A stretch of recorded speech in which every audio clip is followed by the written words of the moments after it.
Welcome, everyone. What is up? This is my weekly office hours. My name is JDM, aka Josh David Miller, aka the shredder of business models. And we're going to talk about some cool stuff today. So, we're going to do a live teardown of a pitch deck that somebody sent in. We're going to talk about the value of ideas and how to prevent your idea from getting stolen. And we're going to talk about defensibility against competition, plus whatever you guys want to talk about today. So, like I said, this is my weekly office hours. I am here every single Thursday at 10 a.m. Pacific, right here on the platform you're watching this on, primarily YouTube. And we talk about startups from idea all the way to product market fit. And you can always submit your questions in advance by going to this link, which is also in the description. And you can send in a written question, or you can actually send in a video question, which if you do, I will actually play live on the show here. So let me know. I'm really curious what you guys are working on here. Let me know down in the comments below, like what have you got going on? What's your startup? What are you working on? Say hello. Love to hear from you guys. Now, let's actually dive into it here today. So we're going to start with a question from June. So I mentioned last week that I was interested in doing more teardowns, more shredding, to use the title, I guess, that I've earned here in the ecosystem, but to review things in kind of in real time, gut check them for you, and go through it. It's fun, it's interactive, and so forth. So June was kind enough to send in a pitch deck for OrganicNearby, which is her startup. And I have not seen this pitch deck yet. I opened it up to make sure that it would work, but I haven't actually reviewed it. So we're going to do this in real time here for an early stage startup. You guys ready? You're going to see this at the same time as me. Let's do it. All right. So I'm going to go ahead and share the pitch deck here, so you'll see it there. I'm going to remove the comments there so that they're not blocking the way. All right, here we are at the cover of the pitch deck here. So OrganicNearby, we connect consumers to fresh, local, and organic food products. Okay, great. So the first thing that I notice is I kind of get what that's going for. So consumers and people who are getting produce and connecting those together. I think there's probably some specificity that could be added there, but it's a pretty good start. So who are consumers? Like, I don't know exactly who the audience is here, right? What are these people who are targeting a particular kind of produce? They're living a particular lifestyle? Do they have particular concerns, and so forth? But I think we can get a little bit more specific on that. And fresh, local, and organic food products. Products probably is a term that could use some specificity too, but it's clear. I like it. We're good. So moving on. Great XY.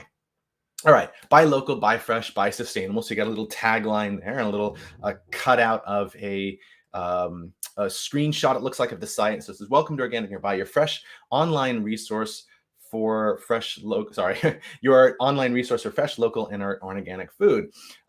Okay, cool. So we're kind of repeating it. I'm not sure why we're showing that here. Maybe this is something you talk to when you're giving your pitch, but there's a kind of a duplication here. So I'm not actually sure what I'm supposed to get out of this slide, but I do like that you have a screenshot that looks like something there. That's pretty cool.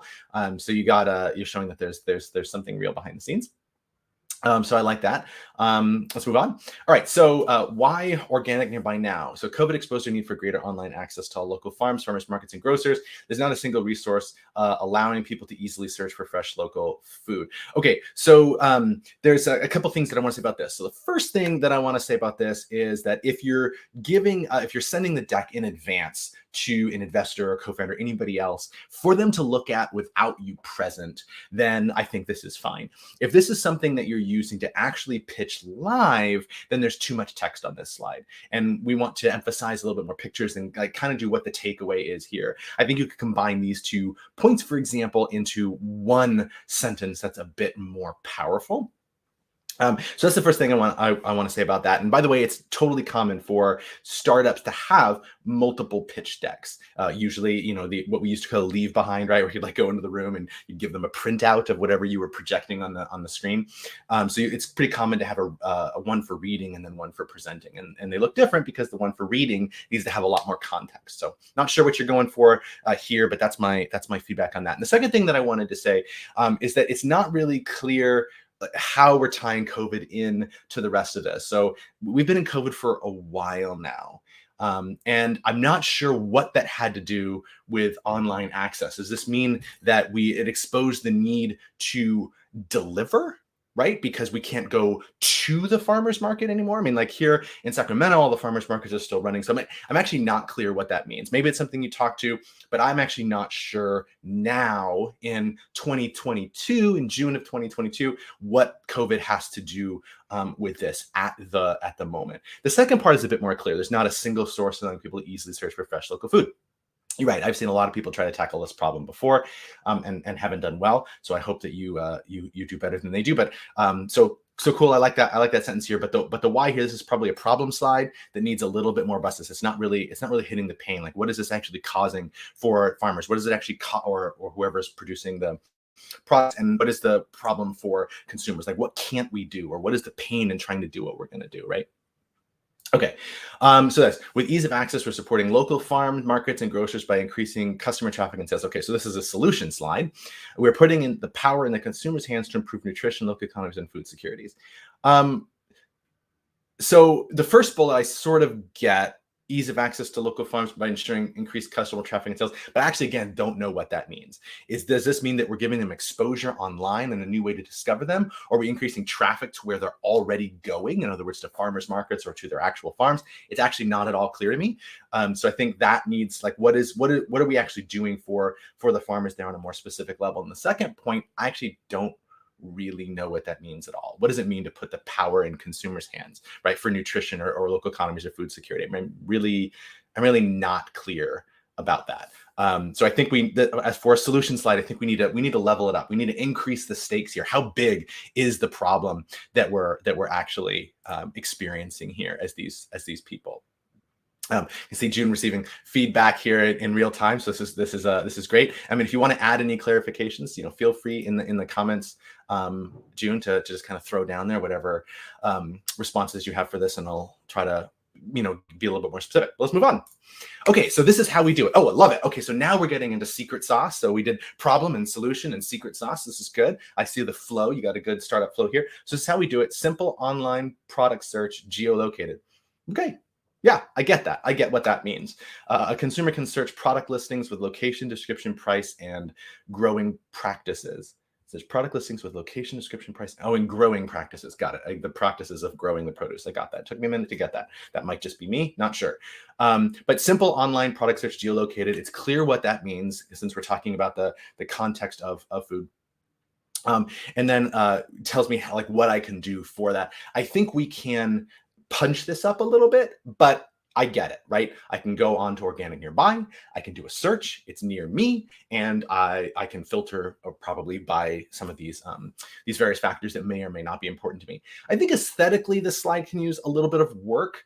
I like that the font size is a little bit larger, but I think that there are simpler ways to do this. So you have what is ultimately in the second bullet there, a set of bullets, right? So a computer can search for product listings by location, by description, by price, by growing practice, right? So I think that shouldn't be one long sentence as a bullet. I think that needs to be kind of listed out, and because I think that'll be a bit more clear. And then I do like that you've included a screenshot, but I think the challenge here is that it's actually not super clear from the screenshot, particularly since the colors tend to blend with the rest of the slide, what exactly I'm looking at. And it's kind of distracting a little bit from some real estate that we could be using to better show that second bullet as a list, for example. But it's clear, so that's great. All right, so now I know your secret sauce. I know kind of what you do there. What's next? Business model? No, we got validation. All right, so consumer feedback. So this is awesome. I've been trying to find a place to buy beef, and this is so super helpful. Sold out for this season. Thanks to OrganicNearby. Okay, cool. So you got some early feedback on that. The first one is pretty clear how it connects to OrganicNearby. The second one, not necessarily, but that's probably largely due to my confusion on the earlier slides.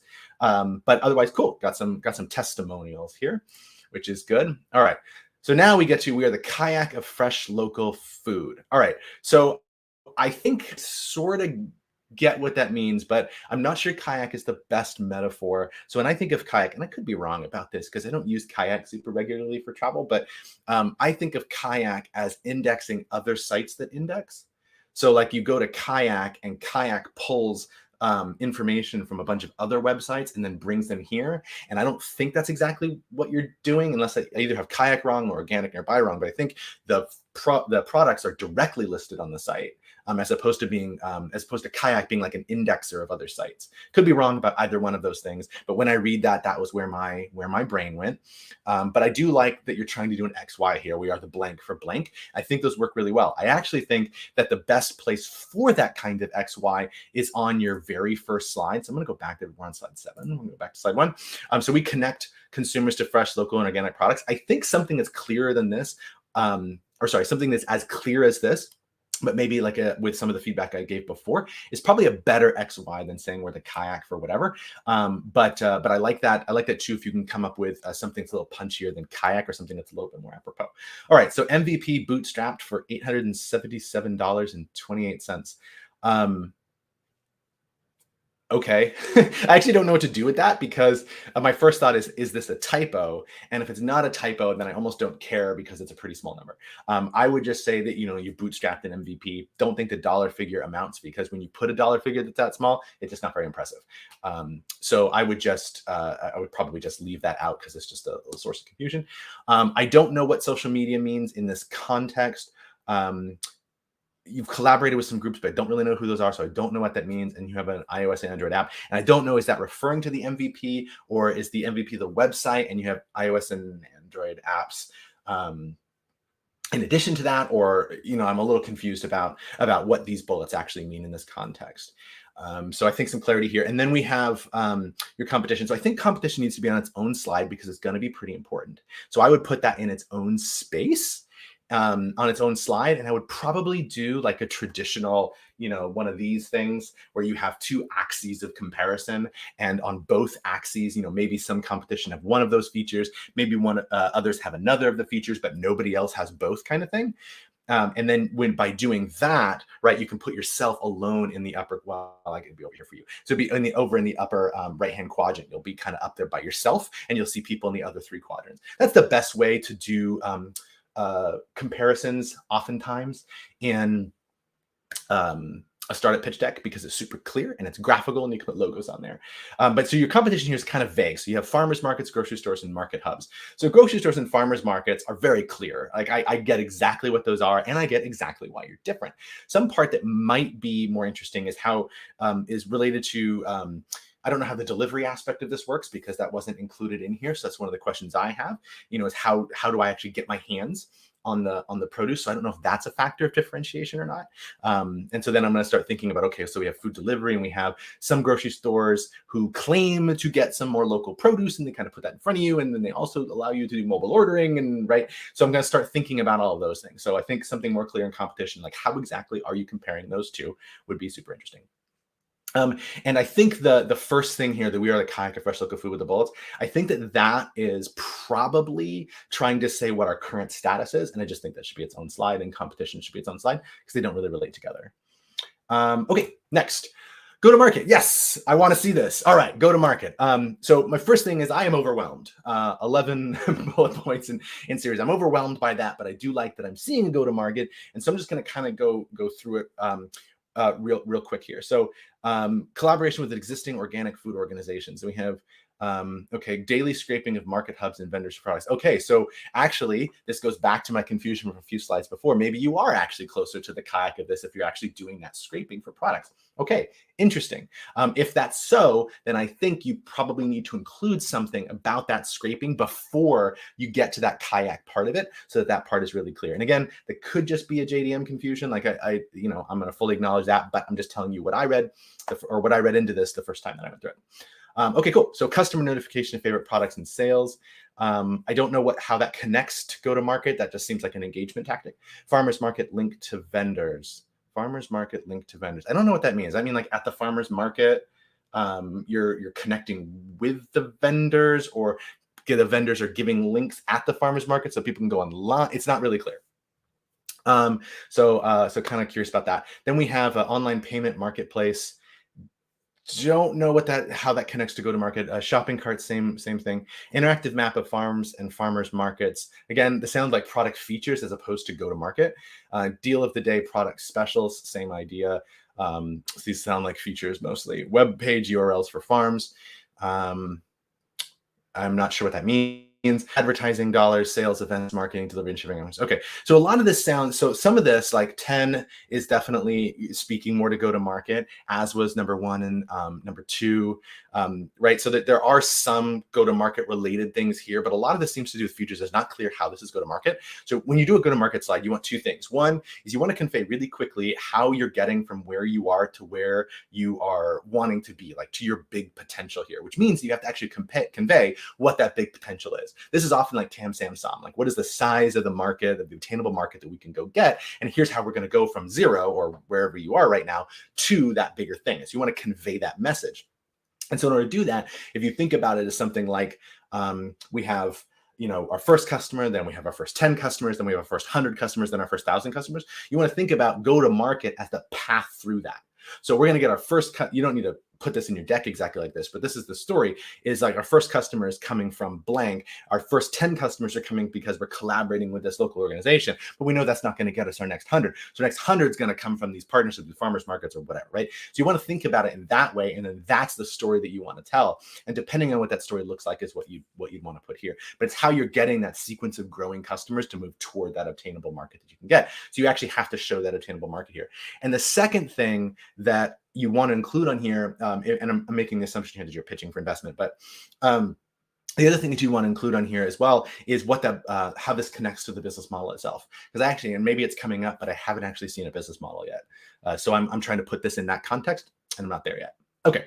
The other things here that are features, I'm not sure where those need to go here. Some of these things seem uninteresting from the perspective of a pitch, like the deal of the day, product specials is not really very interesting. It's like a detail thing, and I'm not saying that the deal of the day is invaluable, is not valuable, because I can see how putting something in front of customers is going to get could potentially increase engagement, increase purchases, and do all that. So I get why as a tactic it can work, but go to market strategy isn't necessarily about the tactic. And it also doesn't get you more market. It only markets to the customers you've already acquired. So I don't know where things like that would go in the pitch deck. I would honestly probably not include most of them. And yeah, I think I'd probably just not include most of it. And I'd stick straight to go to market. All right, let's move on. Market size. Okay, so now we have this. This is great. So size of, I want to see this actually before I see go to market. That's a personal opinion, but it tells me where you're going, like I was saying before. So the size of the U.S. online grocery market generated sales of 95.8 billion in 2020. Okay. Advertising spending in grocery stores in the United States. So I actually don't think this is your market. So because you're targeting a segment of the market, like so here in Sacramento, right, where we like to call ourselves like the farm to fork capital of the world, and that's really because right here in Sacramento we have farm country, just like not very far. Like we're in a major city, but like the farm country, like you grow food for the country, like not very far from here, and so we get access to all these like big farms and produce comes here. But our grocery stores are still filled with the food that's coming from these really big farms, and that's not part of your market because you're doing fresh, local, organic produce, which is a really small subset of that. So this actually, I don't think is your market size. You may include this as like your TAM, right? It's the total available market. It's everybody who's buying groceries online or something like that. But then you need to get into what is the market that you can actually serve, right? You're serving how much money is actually being sold in the organic, fresh, local space. That number might be hard to get. It might be something you have to approximate, but that's the market that you could actually potentially serve, right? It's a serviceable, available market. Then beneath that is the obtainable market, which is what I want to see, which is what exactly of that can you get of the fresh, local, organic market? What is the part that OrganicNearby can get? So I'll just pause here for this comment from June. So yes, I talk quickly, June.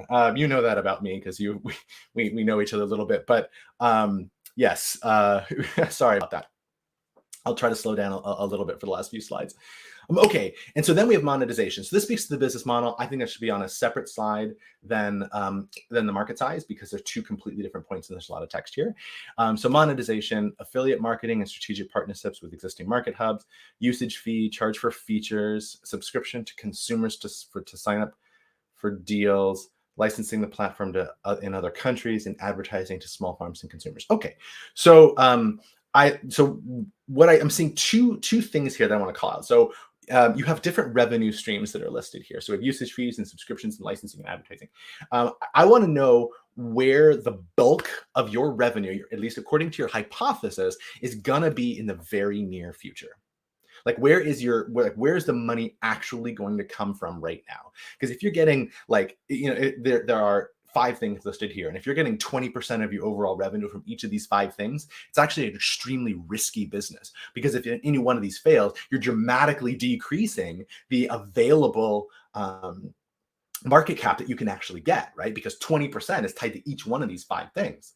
Whereas if you're getting like 80% of your revenue from one place, or 60% of your revenue from one place, and then, yeah, there's other 40% we can get from these cool other things, it de-risks the venture a little bit, because you can focus a lot on getting the revenue on that one thing, right? Which makes your work simpler, makes the cost to market simpler, makes your ask from investors smaller, and so forth. So I would want to focus on what the one thing is, or 2 things that are actually going to get you the most revenue according to your hypotheses and data right now, right? What's going to get you the most revenue, and tell that story super graphically, right? So like, there's X number of people, they're paying Y number of times, and that equates to Z number of dollars in our obtainable market. Something like that, right? And then the other things can be included, but I would include them separately as like, this is where we're going in the future. Like, oh, we're not stopping there. We've got these other cool revenue streams as well. So I tell that story on its own slide, and a little bit more simply.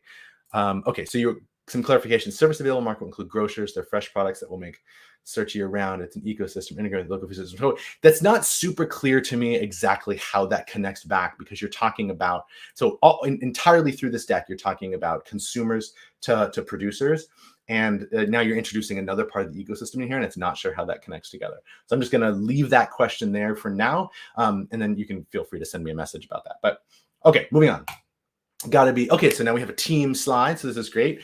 I like that you have your team listed here. I would include some credentials. I want to know who these people are. So I would include that a little bit here. Like, why is this team the right team to lead this? What are Chris's credentials, and what are Ben's credentials, and that kind of thing, right? What else has Ben developed, right? All right, and then you've got some strategic advisors. Yes, you included a few things here. I think this slide could be cleaned up a little bit, but it's otherwise pretty good. And then you have a thank you slide. So that's it. That is June's pitch deck. So we'll call that there. Thanks for letting me shred you in real time, June. I really appreciate it. And if anybody out there wants to have your deck reviewed or anything else, you can send that to me. The link is in the description, but you can also just email this address right here. And I am happy to review your deck on the air, time permitting. So pause and get the email address. Otherwise, I'm going to hide it, and it's in the description. Cool. So let's actually move on now. Let's move on and talk about the idea of defensibility. So here's a question I get all the time, and I just got it recently, which is, how can I prevent my idea from being stolen when I'm doing pre-sale? So the idea here is that I go out and, because I'm telling everybody, like, you need to go out and pre-sale. You need to find customers before you build the thing. Don't build the thing and then get customers and then build the thing, right? And so then a common thing is like, well, I'm talking about a thing that doesn't exist, so what's preventing somebody else from stealing that idea, right? Like, and so this is the idea. Like, how do I prevent my idea getting stolen during pre-sale? So I want to talk about that for a minute. And I have a few things that I want to say. So I'm going to start with a hard truth. And my hard truth is that your idea isn't good enough to steal. All right. So warning, buckle up. It's time for a little JDM rant here. Join me in the comments if you want to rant about this too, or disagree with me. I fully respect that as well. But let's get into it. So the idea behind the idea of theft is that you go out there and you talk about your idea, and somebody's going to be like, oh, that's a good idea, and I want to run with it. But here's the thing that a lot of people miss in that story. So when you decided, okay, I'm going to be a startup founder, what you're deciding to do is to spend the next few years of your life literally working harder than you've ever worked in your life on something that's highly unlikely to still exist by the time that you're done with it. You're going to spend years of your life working so hard on something that's probably not going to exist anymore. It's going to fail, right? Because most startup ideas do. I mean, yikes, right? And so if you put that into the story, what you're basically saying is that you honestly think that upon hearing your idea, that the world is just going to be so impressed that they're just going to sign up for that level of pain. Like, really? You think your idea is that good? That good? I mean, it's really conceited, right? The truth is, ideas aren't very valuable. In fact, ideas are worthless. And the way you know that is that if you go on the internet, you can buy anything that has value. You can buy everything from goods and services to drugs and porn and assassins. You can even buy, and this is not a joke, you can buy products made from moose turds on the internet. But what can't you buy? You can't buy ideas on the internet because they're not valuable, right? So the idea itself isn't very valuable. So you're not just going to get random people like trying to steal your idea, right? But what about potential clients building it themselves? So this is a variation of the very same question. It's like, what happens if a customer like sees that, oh, you're trying to build this thing and I think that's really cool, and so I'm just going to go ahead and build it myself. Well, a couple of things here. So first thing I want to say is, if you can find customers that are willing to put work in themselves, that's fantastic. Remember your early adopter pyramid. The people that you want to go after early in your startup are the ones who have the problem, know that they have the problem, are actively searching for a solution, are so desperate for one that they've hacked something together out of spare parts, hintity hint hint, and have money to buy it. Right? So you want people who are trying really hard to solve the problem. If you're not getting people, right, who are that eager for it, then you're not solving a problem we're solving. And also, if your solution is so simple that they can just assuage all of the pain and all of the fear with just a little bit of work, then honestly, you're still not working on an idea that's very valuable. And so there's a common mistake where people say like, oh, I am my customer. And that's not true. You're not your customer. And the way you know you're not your customer is that you're going out to build this startup. You're creating a startup to solve a problem, and your customer isn't. Most people aren't going to do that. No one's going to do that, right? So you're different from them. So it's just not a thing that really happens. And so that's actually kind of interesting, because when you go out and you talk about your startup, you talk to anybody, you talk to a customer, you talk to a potential co-founder, you talk to a vendor, you talk to the internet, you talk to your barista. Anytime you talk to anybody, nobody cares. Virtually nobody cares. And that's fantastic. It's fantastic because it lowers the bar. If you're going out there and talking to people and it's just going to fall flat, the absolute worst thing that could happen is that they could ignore you, which they already are, right? Until you talk to them, they are ignoring you. So the worst that could happen is the status quo. So that's kind of thing. And so, yeah, I completely agree, Jim. Like, the value of the company is built as you go through that process and as you talk to people. So yes, you're totally right. But there's a second question in there, and the second question is, okay, well, what about competitors, right? We talk about defensibility all the time. And that's real, right? Like, competitors are real. Now, the vast majority of startups, like 99+% of startups, are not killed by the market. They're not killed by competition. The startups commit suicide. That's really what happens. They make mistakes and die. But competition is very real. Now, I want to say a couple things about that. I'm going to say three things. The first thing is that most of the time, competitors, existing players that are out in the market, they don't want to build something because it's risky. Not that they don't want to build features or write code. That's not what I mean. What I mean is that they don't really want to take on that risk of failure because it's a waste of cash. It's much cheaper for them, instead of chasing 30 different things to see what works, is to wait for you to make it successful and then buy you. And that's an exit strategy. So it's fine, right? So that's the first thing, is most of these existing competitors don't want to try to just hear your idea and then implement it. They want to wait for you to succeed or fail. And if you succeed, they'll want to buy you. So that's fantastic. But there are some exceptions to that I want to talk about. So here are three things to look out for.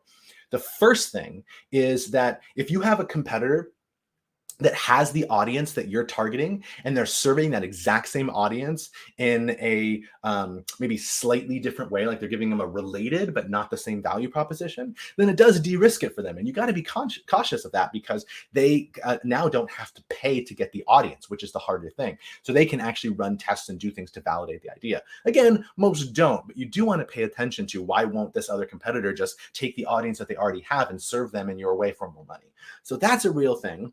Second is similar to that. If a competitor doesn't have the audience, but they already have a product, they already have that product and they're just serving a slightly different audience. Now they already know the product works. They don't have to develop things. They can go test that with a different audience. And again, it's de-risked for them. They're only looking at part of it. And then the third thing to look out for is if you're entering a market that's really crowded, but has really low loyalty. So you get tons of players in the market, tons of potential competitors, and you are doing something different. Like you have differentiation. That's great.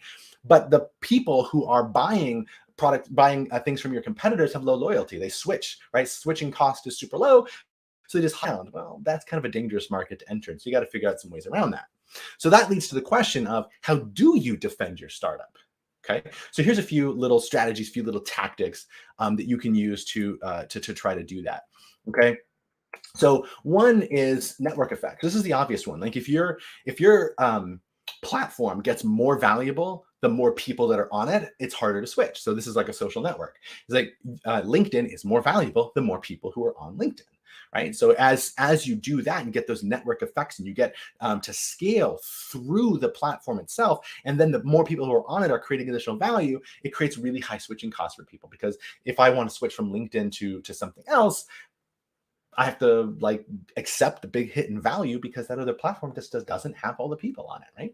So there are lots of ways to get network effects. So that's one.